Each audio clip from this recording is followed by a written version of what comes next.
Here, we're all set to begin with our first panel on shaping the future, the next generation of architects and design. I'd like to welcome on stage our esteemed panelists. So may I request all of you to please welcome Mr. Saurabh Mittal, Managing Director and Chief Executive Officer, Greenlam Industries Limited, joining us on stage as a panelist for this very, very interesting session out here where we're going to talk about shaping the future. So let's hear it up for him as he steps forward, please.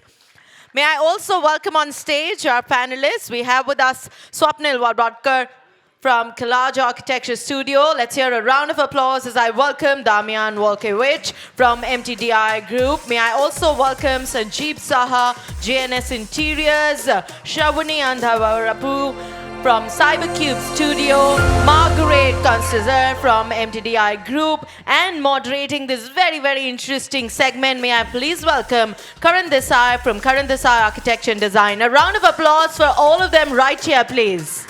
Hey, hello guys. I've made a little starting speech before I start. This is Karan Desai from Bombay, and I'm going to be your moderator for this session. Guys, if I offend anybody knowingly, unknowingly, I'm very sorry. Please excuse me. And can I please request everybody to put your phone on silent or airplane mode? I think this is the best that we can do to respect each other here. And oh, before I start, I'm sorry. I saw the presentations by the MTDI group and Alan. I am flawed. I am so numb right now. I feel like I have to achieve so much in my life. I have to do so much.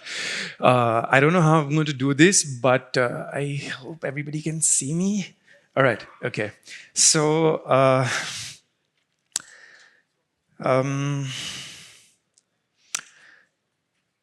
I was trying my luck to learn about my friends here because they're just names that they've called up on.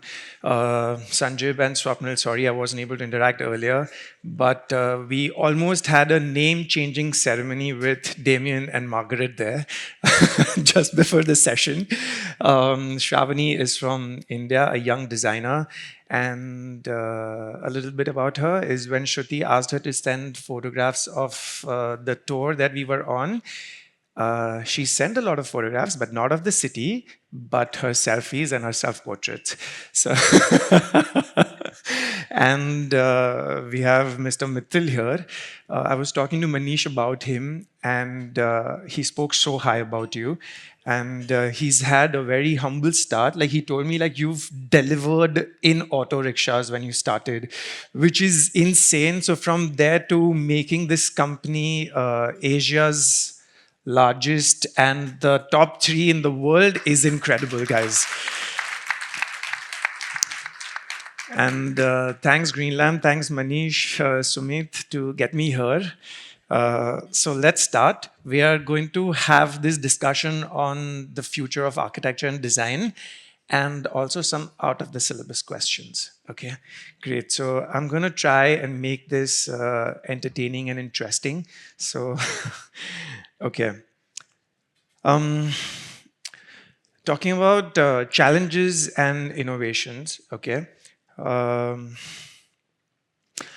Swapnil, what are some unique challenges young designers face today compared to like previous generations? Not that you're super old, but yeah.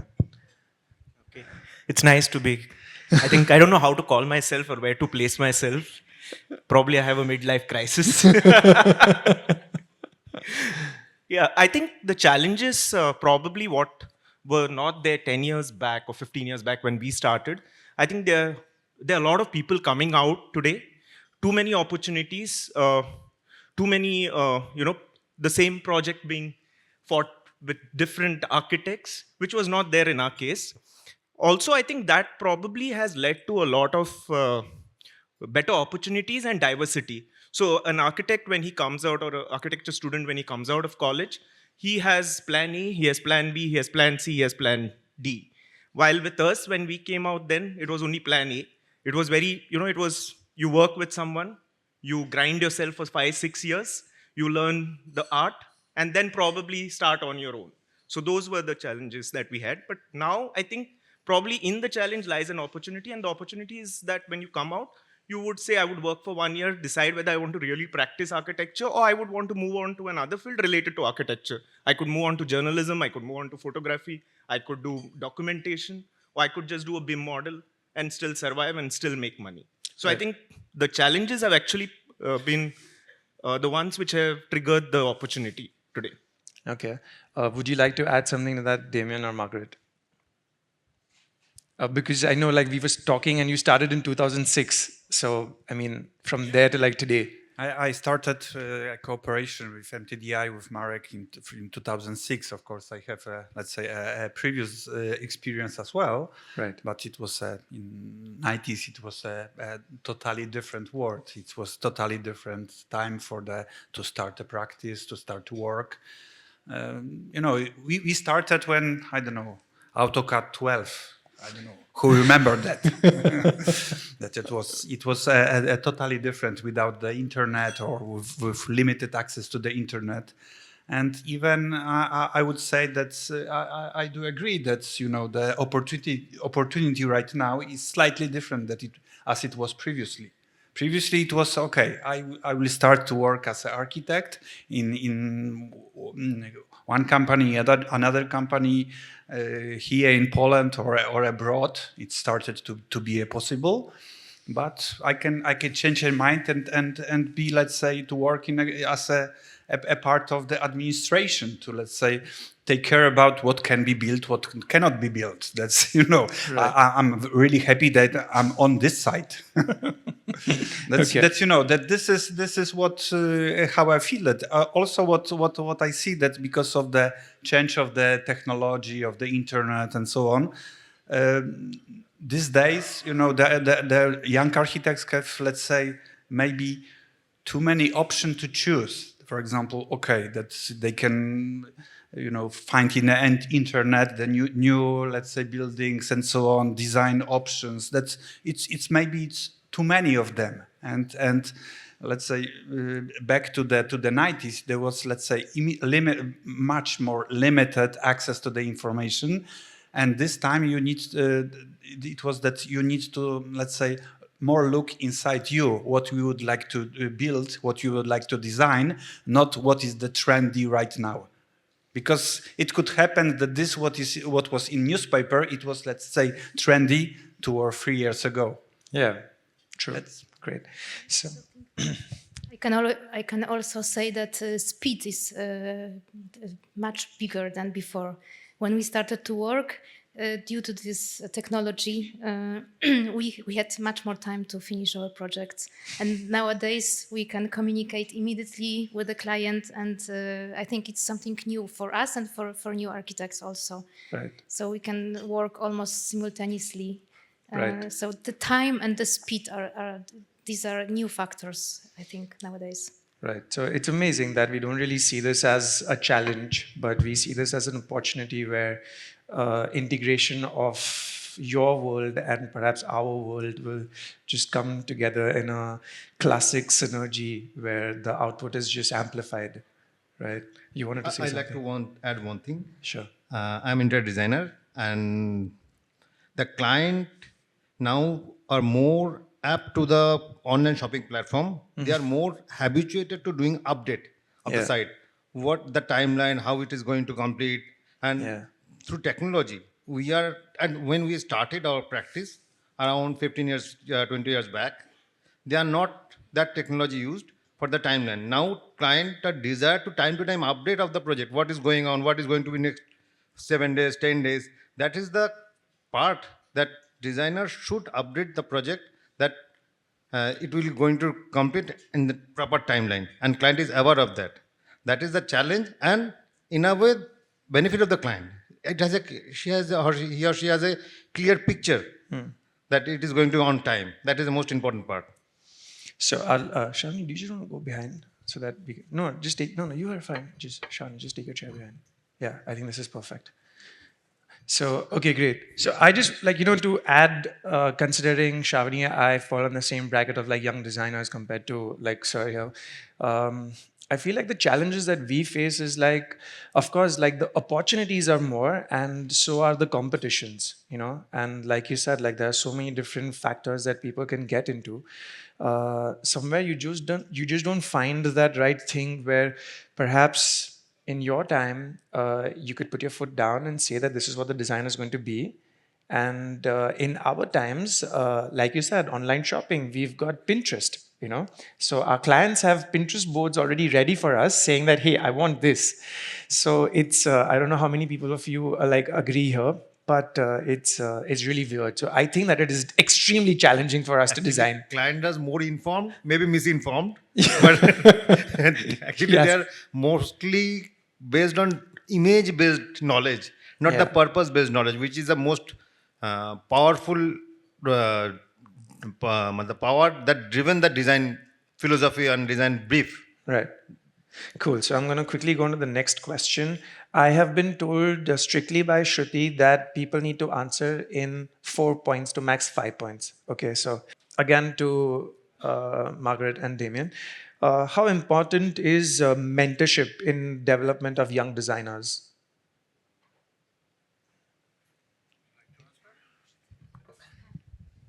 Okay, it was always important, and it is. You know, it's good to have, let's say, a boss, an apartment in a office, in the practice, that you can learn from him.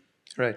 That, you know, it's good to see how someone else is working, how he communicate, how he do a drawing, what he's thinking about the design, about the type of architecture. That it's good to let's say see that, and to feel that, to somehow feel the passion, and to learn how to share this passion. Right. I do believe that in this let's say job, the passion is one of the most important factor. Sure. Because if you are working without the passion, it's much more difficult, let's say, to spend so many hours doing a drawing once again and once again, and it could happen that client is not satisfied. And you do it again. You know, it happens. Would you like that? Yes, nowadays we have such structures like we are not such hierarchic companies anymore. We are more plain or horizontal, and each of us brings new, different skills into our work. But still, we have mentors. Yeah. We can really learn from them. This is what Damian said is really true. That if somebody is full of passion, then we can really take this energy and learn as well from this person. Right. So you know, it's nothing to do with hierarchy. It is something behind of this, and this is very very beautiful in our work, I would say. right, I agree because, like, I'm not sure about the Polish education, but if you talk about the Indian system, you have to intern under someone before you actually give your thesis, and then you intern for some more months, and then you're actually qualified to be a designer or an architect or whatever. I got a year drop in my second year of architecture, and I interned under architect Ashish Shah. I think that was the best time of my life. I was treated like a laborer, but that was great because that's why I'm here today. So I am all game for having a mentor in anybody's life. But Saurabh, you being out of this industry, like you're a part of the industry, but you're a third person, okay, where you see really seasoned architects, you see freshers, you see people in the mid, you see people who have had mentors, people who haven't had mentors, and all of these people you've seen from a different point of view. What is your take on this?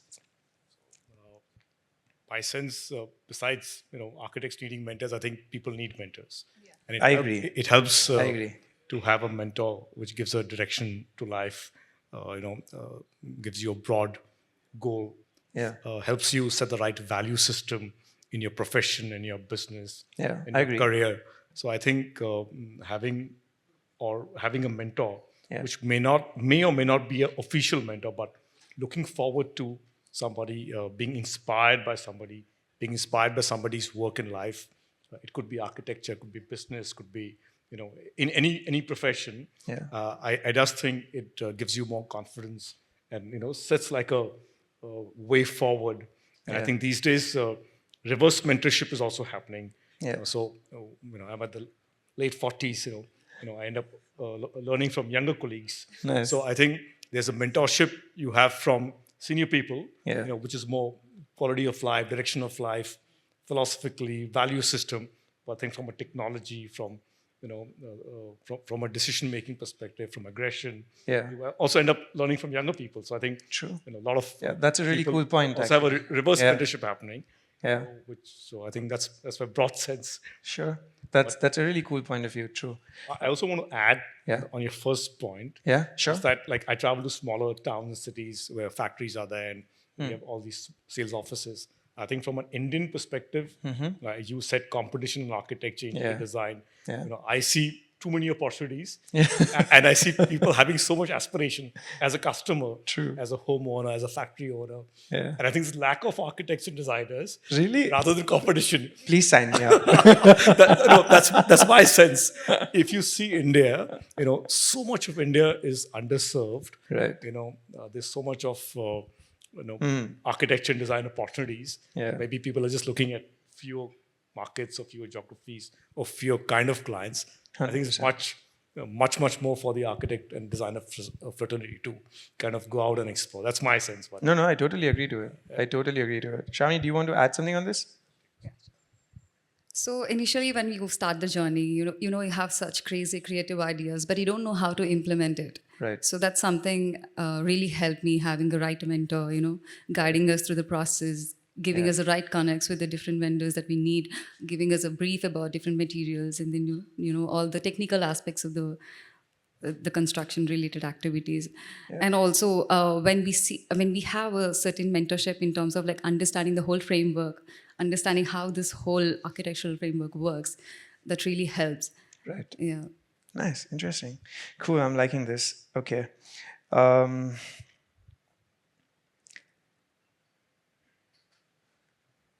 Sanjay, okay. Question for you is, what drives your passion for architecture and design? If I'm not even the present, like for the future, okay, what does that drive? I'm an interior designer, not an architect. Sure. So I am more concerned about the interior space of any, maybe living space, maybe walking space, maybe community space, any space. That should not be one bare structure or space. It should have some connect with emotional connect.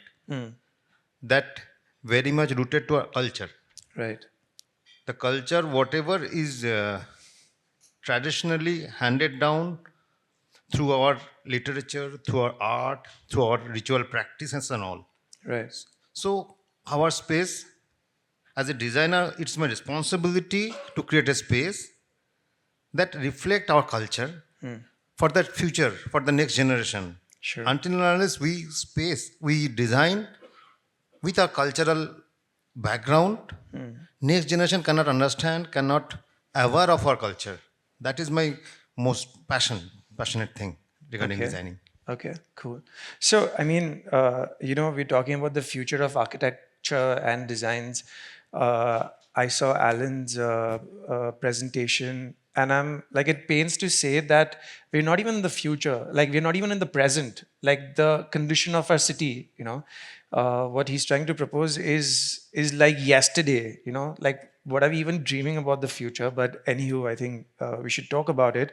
But sort of like, if I have to ask you, what is your take on the future of architecture and design? Like we've seen your. I'm confident to answer that.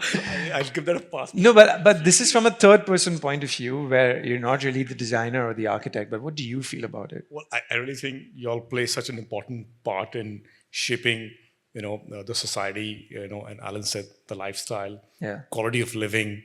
I really think you all kind of help a lot and play a very, very pivotal role in the way we live, we kind of survive, Right. we exist. So clearly, I think it's very impactful, what you all do.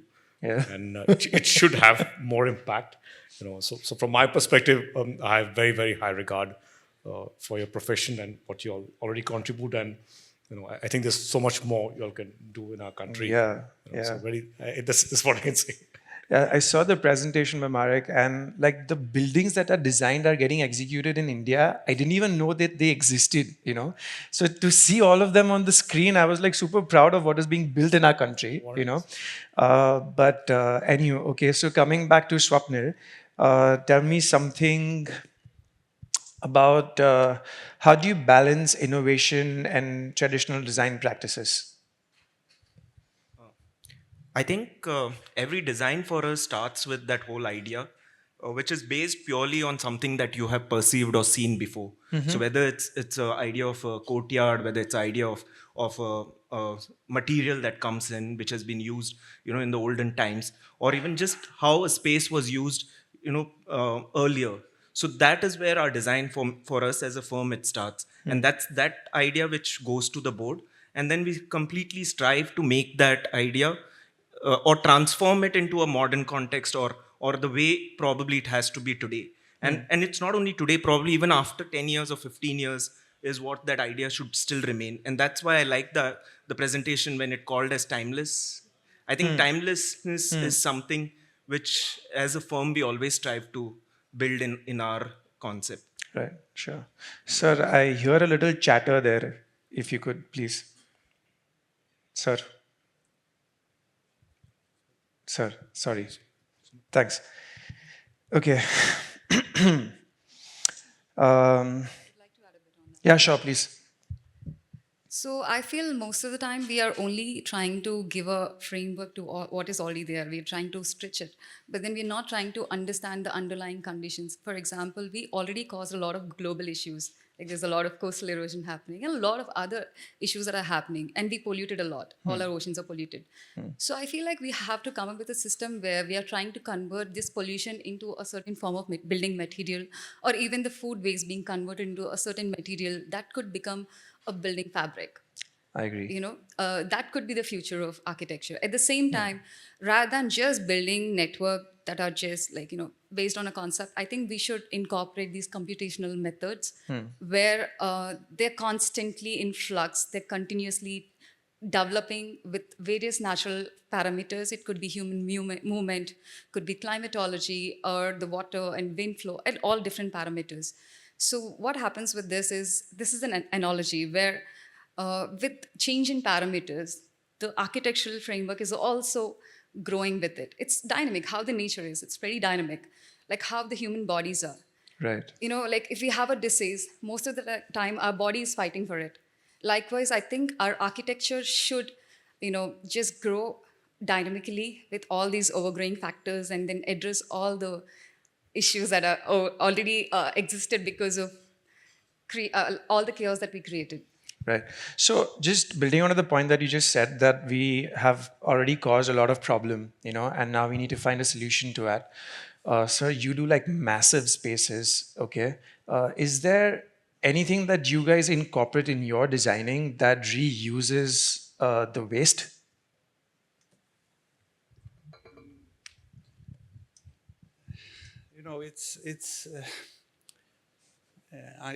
How to say that's if you're doing a design, yes, you have a list of factors which is necessary to be built on the site, which is expectation from the client, but also you can think about that what needs to be built, let's say to provide an investment which is sustainable, which is to not build to not overbuild, Right.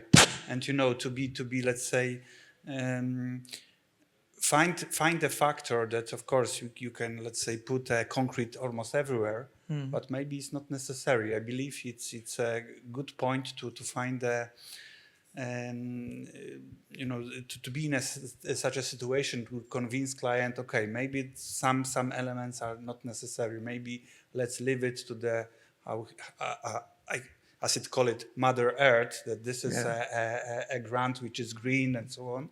And maybe we need to protect that some places, and to consider, okay, Maybe it's enough to provide a building is this side, but maybe it's not necessary to clad everything, to provide some spaces where we can, let's say, combine, let's say, the architecture with the environmental, with the, that's to create something which would be environmental friendly instead of just overbuild everything. Sure.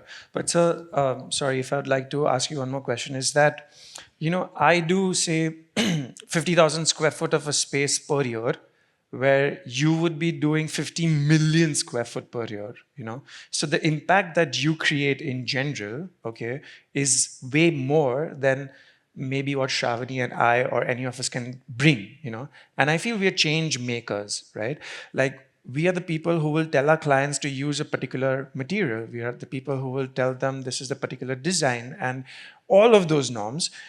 So do you promote using materials which are available in the market, which are like, say, made out of plastic, reusable plastic, or made out of trash and, the bricks or whatever that is, all those materials, do you use them? It's happened that we are just considering the material which is, let's say, environmental friendly, to avoid it too many plastic and so on. That's we prefer to use let's say a natural wood and so on. But we all know that it's not possible to use that everywhere. That's, Sure. It's all depends on the type of the construction. But also what we need to remember, that's not only that to use a natural material, but also this what is really important, that how the people feel in some space. That maybe in some occasion, that's if just material look like a real wood or real, I don't know, some greenery and so on, but this is, I don't know, 3-4 meters from you, this is enough that you have a feeling, okay, this is a natural, if it is artificial or it's made to look like a natural material. It's also an option. But this what needs to be, let's say, considered, and somehow it should be probably from the manufacturer and explain in a more clear way that this material is done on a this and on a special factor of the environmental friendly to count, let's say, a carbon factor and so on. It should be, let's say, taken to the account in an easy way that you can choose. Okay, this is natural material. It's cost this and that, but it's give us this to the project, to the environmental and so on. This is it was done to look like a natural one, but it's also natural friendly. We should to, let's say, consider both options. Sure. So this boomerangs to Saurabh, you, that as a manufacturer, all right. So also, my question was, and I understand your point, so totally.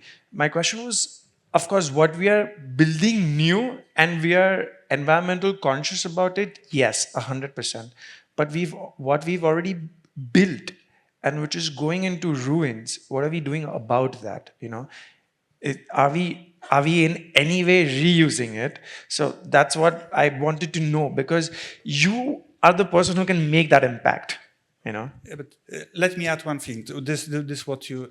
I don't have a long practice. I started 95 or something like that. Right. Maybe it's long or not long, but since I started, I designed 2 or 3 buildings which was demolished to this time, because it was okay. Let's reuse this space to build something different. And this what I feel all people who should look, let's say, more widen. That's to how to reuse that, not only demolish and to build something new. It needs to be, let's say, consider. Maybe we can, I don't know, extend, change the function and so on. Not just okay, let's demolish and build something bigger. Sure. Maybe this is not the only possibility. Okay, so Saurabh, do you have anything like about whatever we are producing at Greenlam, right? Of course, I'm sure you guys are maintaining the eco standards and all of that, but is there any way that you're introducing reusable materials in your, like as raw materials in your manufacturing? I'd like to know. So actually, we're doing quite a lot. Interesting. I don't want to make this sound very braggish and Sure. all that. Yeah. But since you asked me, I have to still say it. So actually, across our categories, if you look at a business, there's one vertical, the core business, which is laminates. Right. So in laminates, we've done and we are still doing as we talk a lot on the way we manufacture, the way we consume water, Right. how we've reduced water consumption, how we burn fuel in the boiler to generate energy, moving from coal to biomass to waste. Right. We've done lots on air pollution, Right. on installing ESPs, online monitoring. Right.